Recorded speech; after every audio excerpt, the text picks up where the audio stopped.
back strain and a neck strain. I was No. in a lot of pain. That's what you said. That's what you told the doctor. You reported to the doctor that you had all these injuries, back and neck, but they took all kinds of other tests and they found nothing wrong with you except by your own reporting. You said this hurts and this hurts and this hurts. The doctor wrote down that was the diagnosis. Take aspirins. That's what I'm telling you. Take an aspirin. Your case is dismissed. Parties are excused. You may step out. She tried to get some money out of me, but she didn't get it. I should have just stayed at home and instead of coming on national TV making a fool out of myself. And now the next case. All parties on George versus Prescott. Step forward, please. 23-year-old cashier Linda Cross George is suing her former friend, 23-year-old teacher Rhonda Prescott, for a deposit on a bridesmaid's dress. Rhonda says she didn't have the money and didn't attend the wedding. Miss George, according to your complaint, you and the defendant were friends. Yes, we were. And you became engaged. I did. You asked the defendant to be in your wedding party to be a bridesmaid. Yes. She ended up not being in the wedding party, and it's your claim that she owes you for her bridesmaid's dress. Yes, Your Honor. When were you supposed to be married? We got married September 23rd this year. And when had you asked her to be part of your wedding party? Somewhere around January, the 29th, all the bridesmaids and I got together and went bridesmaid dress shopping. Including the defendant? Including her, yes. And what happened when you went shopping? They picked out the dress, which is right here. Everyone agreed. Nice dress. Thank you. The dress was for a total of $196. And everyone agreed that within a few weeks that they would put the required 50% deposit down on the dress so that the dress order could go out, and we'd receive them in a few months. And As of March 4th, when I went to put the deposit, to send out the dress order, Rhonda had yet to put the deposit on it. well, was she supposed to do that to you or to the dress shop? To the dress shop. She and I had talked previously, and she said that she was having car trouble, but that she would make it up there. She had the money. It was just a matter of getting up there. Judge Judy continues in a moment. You knew she was not going to be in the wedding Pretty party. much, yes. March, April, May, June. You haven't spoken to her. She won't return your phone calls. You don't even want her in your wedding party anymore, right? Real cases, real people. Judge Judy. Linda Cross George says former friend Rhonda Prescott owes her for the deposit on a bridesmaid's dress. Did she ask you to go and put the money down for her? No, she never did. She said that she would make it up there. So she never asked you to put the down No. payment down? So that was sometime in March? On March 4th. Okay, so you put it down on March 4th, and what did you do after you put down her deposit? I sent out the dress order, and I continued to try to get in touch with Rhonda to see what the problem was, if she didn't have the money or what was going on. I contacted her. She said that she didn't have the money right then. We made arrangements for her to give me even $10 a week to start covering the cost, and I visited her home, and all I got was excuses as to why she didn't have the money. So when the dresses came in, I felt obligated to buy it because I couldn't get the deposit back anyways. So you bought it? I did. Did somebody else wear it to the wedding? I had to eventually ask my cousin to be in the wedding because I had 3 groomsmen and only 2 bridesmaids. When did either you notify the defendant or she notify you that she wasn't going to be in the wedding party? She never actually said she wasn't going to be. She just stopped returning my phone calls. When did you ask someone else to be part of the bridal party? I believe it was about in August. It was about a month before the wedding. And when had you finished paying off her dress? I picked up the dress on June 30th. And when was the last time you spoke to her? Sometime in March. So by June 30th, when you picked up the dresses, you knew she was not going to be in the wedding party? I had a good idea. You knew she was not going to be in the wedding Pretty party? much, yes. March, April, May, June, you haven't spoken to her. She won't return your phone calls. You don't even want her in your wedding party anymore, right? I did, actually. Can I see the receipt, please? Sure.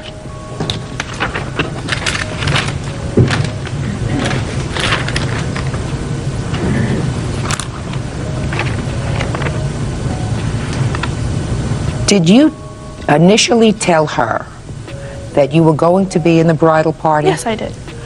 And did you originally tell her that you were going to pay for the bridal dress? Yes, I said I'd put the deposit down on it. You did say that? Yes. Okay. What I understood was if I didn't have the deposit down in time, that she would just forfeit my dress from the wedding party and I wouldn't be in the wedding. I even left a message on her answering machine saying that the night before. Night before what? That we were supposed to go back to that she called me up one night and she said that you never went and put your deposit down and want to know what's going on. I called back and left a message saying, well, I told her everything that had happened, the car breaking down, and I said, well, if you don't want me in your wedding, I understand, and that's what I said. I never got that message. When she called you initially and told you that she had put the deposit down on the dress, what did you say to her? I told her, well, I don't have the money. Did you tell her that you would try to make payments on the deposit No, that she I did put not. down? You didn't? No. I told her I didn't want to be in the wedding after she had charged it. How much after? If I remember correctly, it would have been 2 to 3 days after. I can't remember exact dates. She never said to me that she didn't want to be in the wedding party because I would not have waited until August to try to find another bridesmaid. Judge Judy will continue in a moment. So this is the way I see it. I believe that there was an understanding at the time that you put down the deposit on this dress that she was going to be in the bridal party. Yes. But it was clear to you at the time that you picked up the dresses that she was not going to be in the bridal party. And if she was not going to be in the bridal party, she should not be responsible for the other half that you spent. Okay. Perfect. Judgment for the plaintiff in the amount of $98. Thank you. Yeah, this is case number 283 on the calendar, the matter of House versus Sparks. Parties have been sworn in, Judge. You may be seated. You folks have seats, please. Ms. House, according to your complaint, you have a son whose name is Paul. Yes, I do.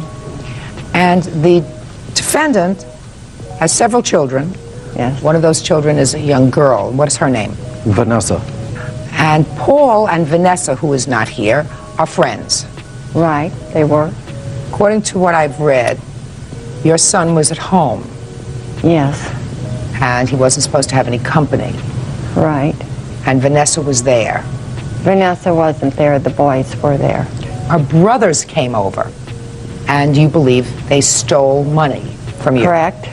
And you found this out. You went over to the defendant's home. Correct. When you got to the defendant's home, the boys came back from a shopping spree at the local department store. They had $100 worth of toys sitting there in a bag. Well, you called the police at some point. Police came over and had a family conference. Is that right? With my part of the family. The houses were not involved in that part. And at that conference, you agreed to reimburse Mrs. House Yes. for the stolen money. How much did you agree to reimburse her? I was going to pay back $600. And you did, in fact, make some payments on that. Yes, ma'am, I did. And then you stopped. Yes. Now, Miss House, what makes you think that the boys, his boys, stole your money? Simple thing of it is that when he was supposed to come over, I went ahead and I said, I found out who got into this money. They said, yeah, we did. Who said we did? One of the boys, Which boy? the oldest one, Who's the oldest? Step up. and said, yes, I had your money, and we're having fun with it. And he said this in front of you, On the phone, talking to you. yes. Is that right? No, I didn't. What did you say? When she called my house and asked if we had her money, we told her that we didn't know what happened to the money. First we lied to her, then we told her the truth. We started First you lied to her. Yes. What did you tell her when you lied to her? We didn't have her money. And then you decided to tell her the truth. Yes. So let's hear the truth starting from you and your brother. Which brother? Both of them. Both of them. Went over to Paul's house. No. You never went to Paul's house? He was at our house. He was at our house with my sister. We walked to his house. So you did go to his house? Yeah, but he was at our house first. Fine. He was at your house first. Nothing got stolen at your house, right? Not that I know of. And then you went back to his house. Yes. Why? I'm not sure. I don't remember. Well, let's try to think hard. What did you leave your house for? Your sister was home at your house? Yes. So Vanessa was home. Yes. And they're friends, Vanessa and Paul. So I want you to think back really hard. Why did you go back to Paul's house? I think it was to get some clothes. What do you mean you think? That's what we went there to get, is to get him some clothes. Why did all three of you have to accompany him to get clothes? He asked if we'd go with him. Step up next to your mother. So you went back to his house?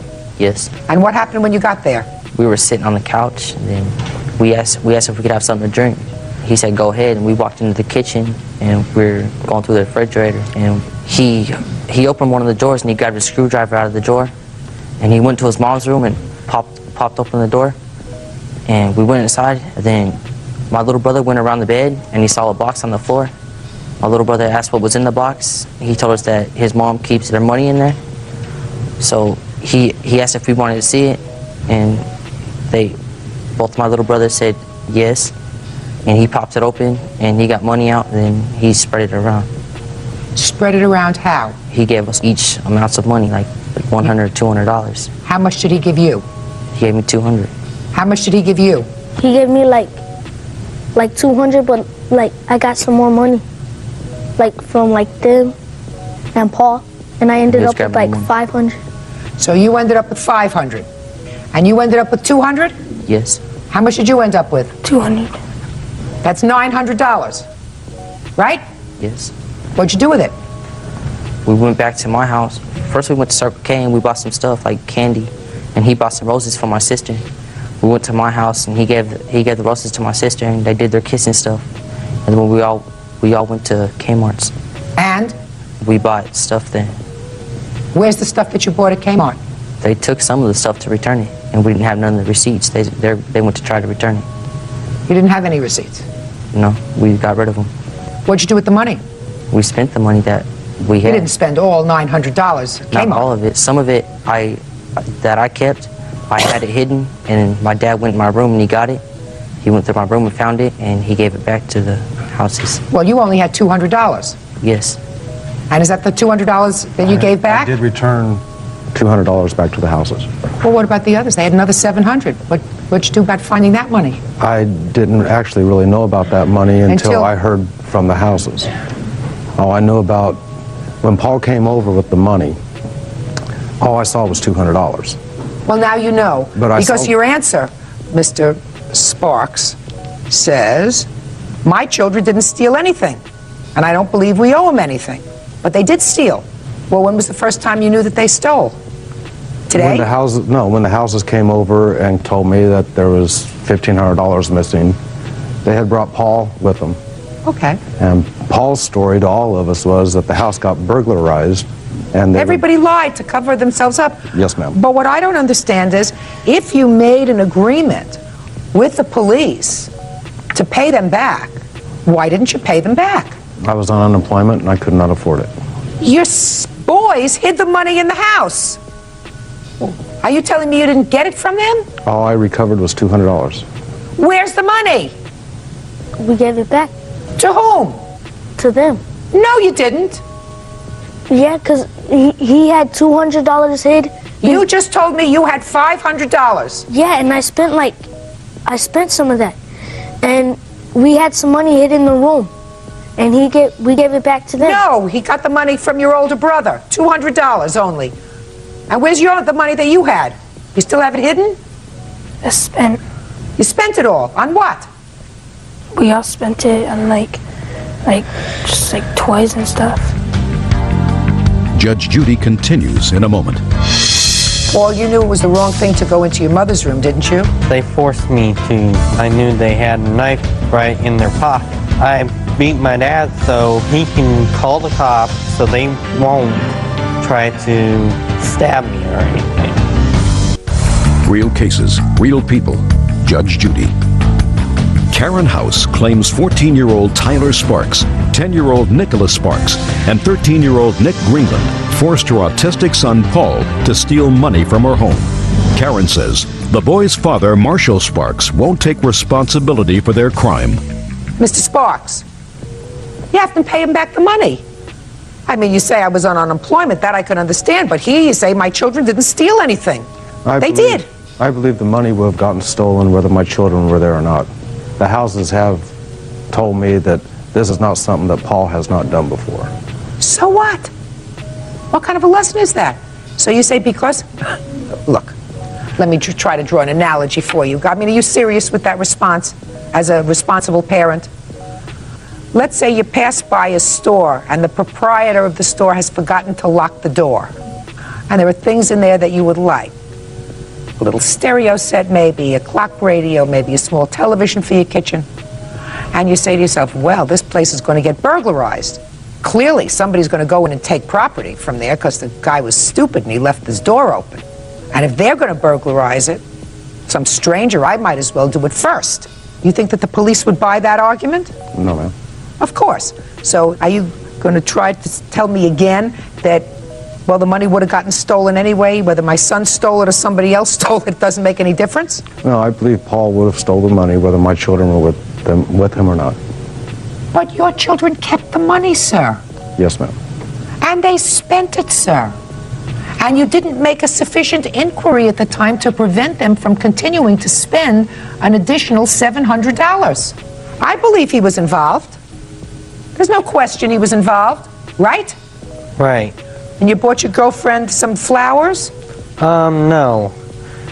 I went with them to Circle K, and I seen some roses, and they said, well, do you want to get my sister some roses? So we bought one rose, and I went ahead and fixed it up where there was a vase on it. Paul, you knew it was the wrong thing to go into your mother's room, didn't you? Yes, they forced me to get in there. How did they force you, Paul? They went ahead and said, we will split you and my sister up.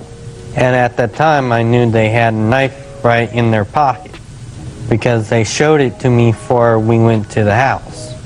And they did not go to get some clothes.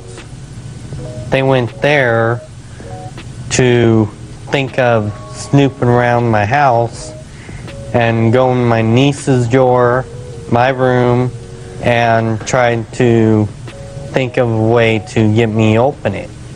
At that time when they asked me to open it, I beat my dad so he can sorely call the cops and report it why I'm in there so they won't try to stab me or anything. Did you beep your dad? Yes, I did. He did not answer. Is Vanessa in your class at school? Yes, she is. How long has Vanessa been in your class in school? Last year and this year. Is your daughter in a special education class Yes, as well? What's her diagnosis? Down syndrome. And Vanessa is like your girlfriend? Yes, she did go in the house before I went to their house. Because after we got from church, I was looking for tape and I did not want her to wait out there. I was being nice. And then when we got to his house, he asked me for a cigarette because I was trying to get my mom to quit, and I had some cigarettes in my room. And I'm trying to quit though. Do you smoke? Yes, I'm trying to quit though. And then the brothers went ahead and asked their dad, can I please go to Paul's house?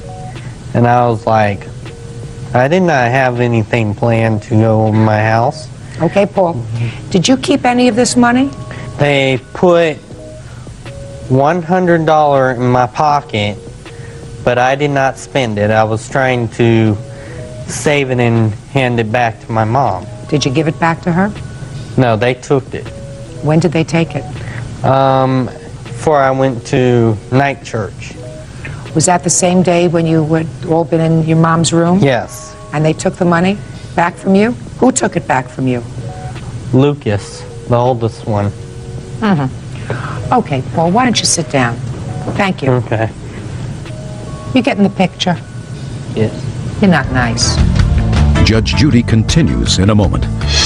You ever appear before family court, Judge, before? Yes. Was it a man or a woman? It was a man. Speak up! It was a man. Was he nice? Yes. Kind? Yes. I'm not! real cases, real people. Judge Judy. 17-year-old special needs student Paul House says his girlfriend's brothers forced him at knife point to steal money from his mother's home. The boy's father, Marshall Sparks, says Paul has a history of stealing money. You've been in trouble before? Yes. You on probation out of juvenile court? No.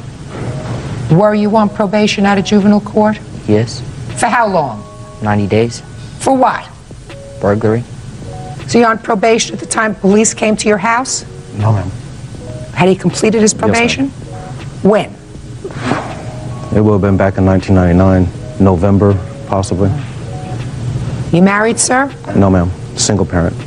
You have 4 children? Yes, ma'am. These 3 and your daughter? Actually, the middle child is like a stepson. Explain that to me. His mother and I are engaged. Other than Lucas, have either one of these other 2 boys been arrested? Yes. Both? Yes. For burglary? Shoplifting and burglary. How much was taken from your house, Miss House? $1,340 You got back 200. and $2. So what your outstanding is $1138. True. You better pay that money. He put me through misery. I'm going to tell you something. Aside from the fact that your sons are thieves, to suggest that they are operating on an even playing field with Paul is outrageous, Mr. Sparks. I did not intend to make that accusation. Well, He that's kept what on. that's what it appears in your answer, sir. What you said was, I believe that Paul stole the money to impress my daughter. Yes, ma'am. Well, that's not true. They stole the money because they threatened someone who is clearly not as competent as they are. Stand up. Uncross your arms, both of you, and stand up. Over there. Right here. You reach a certain point in your life when you take your hands out of your pocket, don't even think about putting it in your pocket. Did you ever appear before family court judge before? No. What? No. You? Yes. Was it a man or a woman? It was a man. Speak up! It was a man. Was he nice? Yes. Spoke nicely to you? Yes. Kind? Yes. I'm not! Because evidently, sir, that nice, kind, sweet family court judge made zippo impression on you. Because after you completed your probation, you went out and at least did one thing that I know about, which is this thing. So being nice to you didn't work. You got it? Yes. Judge Judy continues in a moment. Seems to me that your father has a very full plate. You ever been arrested, sir? Yes. When was the last time you were arrested? When you have to think it's trouble. It's been a while. It was back in, I believe, October of '98. October of '98 is not so long ago. I have food in my refrigerator that's older than 1998. So it's, believe me, it's not so long ago. What were you arrested for? Child support. I'm not talking about child support. I'm talking about for a misdemeanor or a felony having nothing to do with child support, sir. When was your last arrest? Probably February of '98. For what? Disturbing the peace. You reach a crossroads. Sometimes you reach it when you're 10, sometimes you reach it when you're 12, sometimes you reach it when you're 30. You can either have a life when you're a bum. You know what a bum is? Yes. Or you can be a good person. Right now, 3 of you are on your way to becoming a bum. You, and you. You victimize somebody, that's him, who you know you can victimize because you're not nice people. And you should be more sympathetic because you have a sister who is also disabled. Right? Yes. How would you like it if somebody victimized your sister? How would you like it if somebody, because of her disability, took her to their house and sexually abused her? How'd you like that? Be very mad. So, you have a choice. And I certainly hope if you ever come before another family court judge, they don't do you a favor and be nice to you. They do you a favor and put you in jail. Judgment for the plaintiff in the amount of the complaint, which is $1,138. I hope you're very proud of your sons, Mr. Sparks. That's all. And now the next case. All parties on Brunner versus Coley Jones. Step forward, please. 12-year-old Sherry Brunner and her mother, 48-year-old daycare provider Lori Brunner, says Sherry was discriminated against by Junior Football League commissioners Calvin Coley and John Jones. Is your claim that your daughter, I assume this daughter, was the victim of gender discrimination by the defendants when she was cut from the football team? Yes, ma'am. That's what this is all about. Yes. Tell me your first name. Sherry. What happened to your leg? I had surgery. For what? I had a birthmark that was supposed to be cancerous. When did you have that surgery? August 11th. Okay. Sherry, when for the first time did you try out for the football team? I think it was 98. Is this a school football team? No. A league? Yes. And were the defendants the coaches at that time? Yes, ma'am. Now, did you play at all the first year? The first year, yes. How many other women were on the team? No one. I was Just the only you? one. Do you like football? Yes, I do. And you got to play? Yes. When were there supposed to be the tryouts for the second year? I think August. Now, according to what I've read, Sherry, they have something that the defendants call Hell Week. Right. You know what that is? Yes, I do. Tell me what it is. For a whole week that you do drills, push-ups, running, all that kind of stuff. It's like what you really don't want to do. And everybody does that? Yes. But you didn't? The first week, because I was The first week? Right. Tell me why you didn't go. Because I was at New York visiting my grandma. Did you discuss that with your coaches? I discussed that with JJ, and he Who's said... JJ? I'm JJ. Okay, you told JJ that you were not going to be there for Hell Week? Right. And he said that that would be no problem. How long did you spend with your grandmother? For about 2 months. So you were in New York the entire summer vacation? Yes. And when did you have to be back in school? September 1st. When was Hell Week? Latter part of July. You didn't return until when? August 1st, the second week of practice. Why didn't you come back a week early for your practice? Well, what happens is my grandma already scheduled it for like a long time. She has frequent flyer mileage, and she schedules it for a long time. She schedules it from a long time before, so I knew when I was going to be back and everything. Yeah, but you can change a frequent flyer ticket. You'd pay a little bit of a penalty. It's difficult to change it. No, you can't. You pay a penalty, like $50, and they let you change the date a week later, a week earlier. It's not a problem. Judge Judy continues in a moment. Nobody who made the team missed the entire week of Hell Week. Nobody. Right? Right. Real cases, real people. Judge Judy. 12-year-old Sherry Brunner says Football League commissioners Calvin Coley and John Jones discriminated against her by cutting her from the team. So you didn't go to Hell Week, a week that everybody doesn't like, and you came back the following week. Right. And when you came back the following week, what happened? I was supposed to be conditioned. And what does that mean? I have to have 10 hours of conditioning before I can put pads on, helmet, get my full gear. Okay, and what happened? Sometimes I ran for the whole practice. I did everything they asked me to. And how many cuts were there? I don't know. How many There were cuts 5. were there? Sherry was one of them. Yes. And I assume that since she was the only girl, the other 4 were boys. Yes. Were any of the other 4 boys that were cut boys that had been in the first year? Yes. How many? One other veteran. Now, were you told by Sherry sometime in April that she wasn't going to be able to be there for Hell Week?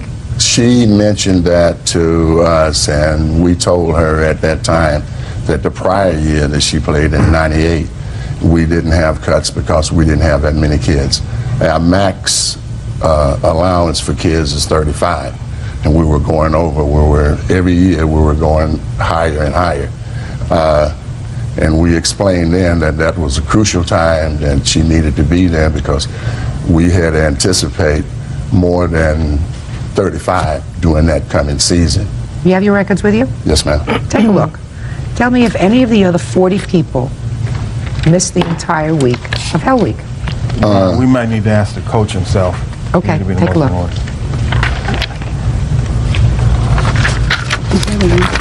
Tell me your name.